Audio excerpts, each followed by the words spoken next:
Okay, let's think about mirrors for a second. Have you ever really, paused when you look at your reflection? It's something we do every day, usually without much thought. Exactly. And what seems like, just a simple bit of glass reflecting light back at you, it's actually governed by some really elegant physics. That's right. But then there's this other side to it. Mirrors can also have this, well, surprising power to really affect how we perceive things, even our own minds. Absolutely. So today we're doing a deep dive into mirrors. We're going to explore not just the sort of precise science behind what we see. The laws of reflection and all that. Yeah, but also those sometimes pretty surprising psychological effects that can happen when you gaze into one for a while. We've gathered some fascinating sources that cover both sides. And what's really interesting here, I think, is how something so common, so ubiquitous, like a mirror, Yeah. it kind of bridges these two worlds. You mean physics and psychology? Exactly. The fundamental laws of the universe on one hand, and the really intricate, sometimes kind of mysterious workings of the human mind on the other. So our mission really is to pull out the key insights from all these different perspectives. Okay, let's start with the bedrock then, the science. How do mirrors actually work? Well, at its heart, it's all about the law of reflection. It's actually pretty straightforward. Yeah. Imagine light as a tiny ball hitting a perfectly smooth surface. The angle it comes in at, we call that the angle of incidence, Right. is exactly the same as the angle it bounces off at, the angle of reflection. Measured against a line perpendicular to the surface, the normal. Okay, like bouncing a billiard ball off the cushion. Precisely. And this isn't just for, your bathroom mirror. It holds true for any really smooth surface-polished metal, even the surface of perfectly still water. That consistency, that's key, isn't it? It is. And it's important to remember this law isn't just for perfect flat mirrors. It applies to curved mirrors, too, and even rough surfaces. Rough surfaces, how does that work? Seems like light would just scatter everywhere. Well, it does scatter. That's the point. Yeah. On a rough surface, like, say, this piece of paper, every tiny little bump, every facet, still reflects light according to that exact same law. Huh. Angle in equals angle out. Okay. But because all those tiny surfaces are pointing in slightly different directions, the light rays bounce off in, well, loads of different directions. We call that diffuse reflection. And that's why we can see things that aren't shiny, like the paper itself, from almost any angle. Exactly. Whereas a mirror, being smooth, sends the light back in a very organized way, giving you that clear image, but only from certain positions. Okay, right. And here's where our brains get involved, yeah, how we interpret that reflected light. Precisely. When you look into a mirror, your brain takes those nice, orderly reflected rays, and it interprets them as if they originated from a point behind the mirror surface. Creating the image in the mirror. Well, technically a virtual image. It appears to be behind the mirror. And interestingly, it appears to be just as far behind the mirror as the real object. You are in front of it. Which is why mirrors can make a room look bigger, right? That illusion of depth. Exactly that. It's a clever trick of perception based on how light behaves. And this predictability, this law, Yeah.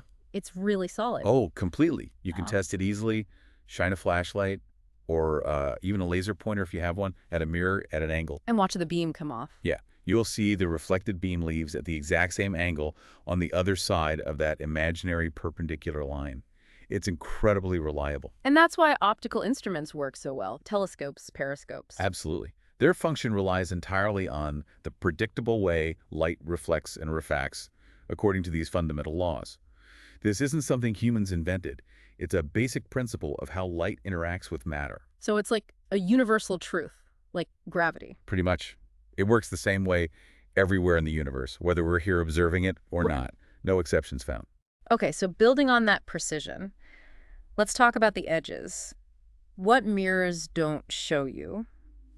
I think people sometimes wonder, maybe subconsciously, is there something more around the edges of a mirror? Yeah, like a hidden bit of the image. Exactly. Like if you could just peek around the frame, you'd see the rest of the room reflected there. Yeah. Is there a lurking image?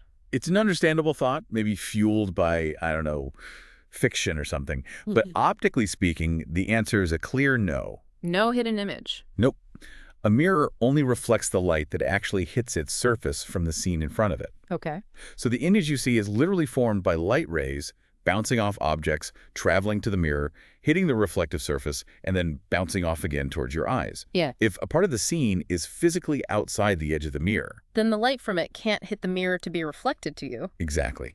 No light path, no reflection of that part of the scene. The mirror doesn't, like, store or generate anything. It's just redirecting light. So if I move my head, I see different things, but only within the mirror's frame. Right. You change your viewing angle, so different rays from the scene reach your eyes via the mirror, but you're always limited by the physical boundary of the mirror itself. Try to look around the edge. And you just see the wall or the frame. Precisely. Not a secret extension of the reflection. So basically what you see is what you get. The mirror is optically honest, limited only by its size and where you're standing. That's a good way to put it. The edges are absolute limits for the reflection. Right. So we've got this really precise, predictable physical object, but then our brains get involved and things get weird. Sometimes, yes. The interaction isn't always straightforward. Which brings us to that almost fantastical question you sometimes hear. You know, if I look in the mirror long enough, can I actually, like, travel into it? Ah, the mirror world idea. Yeah, it's a common trope in stories. But scientifically. Scientifically, no. There is zero credible evidence, no documentation, nothing to support the idea that a person can physically enter another dimension or reality through a mirror. That remains firmly in the realm of fiction and folklore. Okay, clear enough. But you said the interaction isn't always straightforward, so something does happen. Oh, yes. While physical travel is out, prolonged mirror gazing, especially under certain conditions like low light or maybe during meditation, that can trigger some pretty powerful psychological effects. Psychological effects? Like what, hallucinations? Exactly. Hallucinations, or perhaps a better term, altered states of consciousness.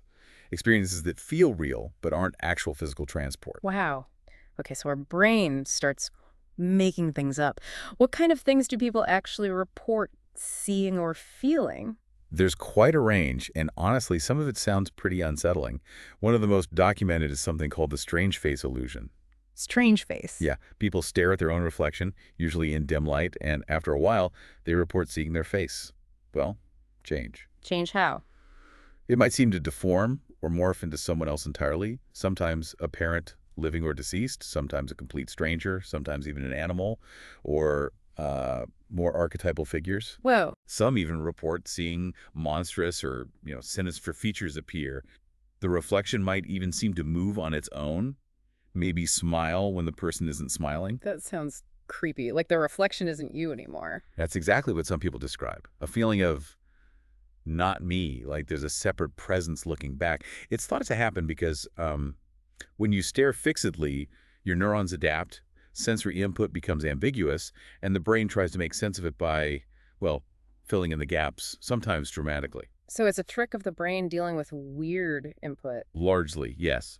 But the experiences don't stop there. Some people report feeling that the mirror is literally a portal or a gateway. A gateway, seeing things beyond their own reflection. Yes, seeing unfamiliar rooms, maybe landscapes or figures standing in the mirror that aren't in the actual room. Some even describe a feeling of being pulled towards the mirror, like a magnetic compulsion to step through. That sounds intense. Are there emotional reactions too? Oh, definitely. Intense fear, dread, sometimes fascination. Physical symptoms too. People report cold sweats, a racing heart, this strong sense of being watched from the other side. And this links back to folklore, doesn't it? Mirrors as magic portals or tools for seeing things. It does. Think of scrying, divination practices using reflective surfaces. Nostradamus and his supposed visions in a bowl of water or mirror. These traditions exist, seeing mirrors as gateways to other realms or ways to contact spirits. But again, from a scientific view, these are understood as psychological phenomena, right? Symbolic, maybe spiritual for some, but not literal travel or contact. Correct. Psychologists generally attribute these experiences to things like sensory deprivation, the brain's pattern recognition going into overdrive, dissociation, and expectation playing a role too. Okay, so these intense experiences can happen, but even just sort of normal mirror use, can that have downsides? Is there a risk to too much self-reflection, literally? Yes, there can be. While some people might find looking in the mirror helpful for self-awareness, the sources we looked at definitely point towards potential risks, particularly for individuals who might already have, say, low self-esteem or body image concerns. How so? What are the dangers? Well, mirrors naturally increase self-focus. You become acutely aware of yourself. And for many, this leads to unfavorable comparisons. Comparing yourself to what? An ideal. Exactly. You know, Comparing your actual self to your internal standards or ideals. And if there's a mismatch, which there often is, it can lower self-esteem and trigger a flood of self-critical thoughts. so it can make you feel worse about yourself. It certainly can, and some research takes it even further. It suggests that for people who are already vulnerable or distressed, mirror exposure can actually make thoughts related to self-harm or suicide more accessible. Really? Why would that be? The theory links it to the acute discomfort of kind of confronting the self and maybe not liking what you see or feeling you don't meet your own standards. It can create a desire to, well, escape that self-awareness. That's quite serious. It is. And beyond that, even for people without those specific vulnerabilities, prolonged mirror gazing can amplify anxiety or self-doubt. You start scrutinizing your appearance, maybe magnifying tiny perceived flaws. Leading to a cycle of dissatisfaction. Precisely. And as we discussed, staring intently can sometimes cause those visual distortions or mild hallucinations, this strange face stuff. For some, especially if there's a history of trauma, it might even trigger feelings of detachment or dissociation, feeling disconnected from your own identity. And body image issues seem like an obvious risk, too. A major one.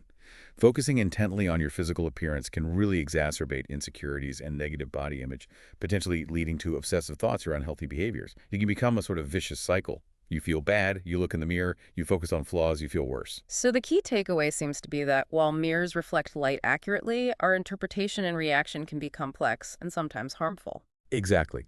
It underlines that these psychological effects, the hallucinations, the negative feelings, they aren't mystical properties of the mirror itself. They are rooted in our own psychology, triggered by sensory effects, self-focus, and how our brain processes ambiguous information. So what's the advice then? If someone finds themselves feeling distressed while looking in a mirror? The guidance is pretty clear. Step away.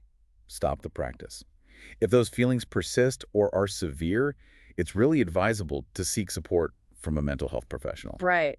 Wow, what a fascinating journey this has been. We started with the pure physics. Precise, universal laws, as reliable as gravity. And we ended up exploring these really profound, sometimes quite unsettling psychological depths that mirrors can seem to open up within us. From creating those perfect depth-filled virtual images. To triggering vivid hallucinations and seriously impacting our sense of self, they're clearly much, much more than just simple, shiny surfaces. It really makes you think about the mirror as this interesting kind of boundary, doesn't it? How do you mean? Well, physically, like we established, it's a strict optical limit. What you see reflected is precisely defined by light and the mirror's edge. Nothing more. Okay. But psychologically, it seems it can be a boundary where our perception of ourselves, maybe even our perception of reality, could start to blur or distort or even feel like it's breaking down under certain conditions. That's a really powerful thought. A physical limit, but a potential psychological threshold. So maybe the next time you catch a reflection, you won't just see, well, you. Maybe you'll consider the incredible physics and the potent psychology both at play in that simple everyday glance into the mirror.